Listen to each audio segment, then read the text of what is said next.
Hello everyone, welcome to our channel. ఈ రోజు తెలుగు రాష్ట్రాల వాతావరణ పరిస్థితులు ఏంటి, ఏ జిల్లాలో వర్షాలు పడే అవకాశాలు ఉన్నాయి తెలుసుకునే ముందు మీరు ఇంకా మన ఛానల్ కనుక సబ్స్క్రైబ్ చేయనట్లయితే వెంటనే సబ్స్క్రైబ్ చేసి పక్కనే ఉన్న బెల్ ఐకాన్ని కూడా క్లిక్ చేసేయండి. ఇక వివరాల్లో కనుక వెళ్ళినట్లయితే తెలుగు రాష్ట్రాల్లో అయితే భిన్న వాతావరణ పరిస్థితులు కనిపిస్తున్నాయి. కొన్ని జిల్లాల్లో భారీగా ఉష్ణోగ్రతలు పెరిగాయి, మరికొన్ని జిల్లాల్లో ఉరుములు మెరుపులతో కూడినటువంటి వర్షపాతం అయితే నమోదవుతుంది. ప్రాంతాల వారీగా జిల్లాల వారీగా కనుక చూసుకున్నట్లయితే దక్షిణ తెలంగాణ కానీ రాయలసీమ జిల్లాల్లో కానీ ప్రస్తుతానికి వర్షాలు అక్కడక్కడ నమోదయ్యే అవకాశాలు ఉన్నాయి. ఉరుములు మెరుపులతో కూడినటువంటి వర్షపాతం తెలంగాణ జిల్లాలో నమోదవుతుంది.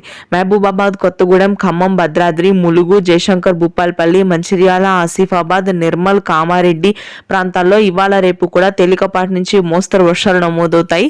ఆ తర్వాత హైదరాబాద్ నగర వ్యాప్తంగా అక్కడక్కడ చిరుజల్లులు మాత్రమే నమోదవుతాయి.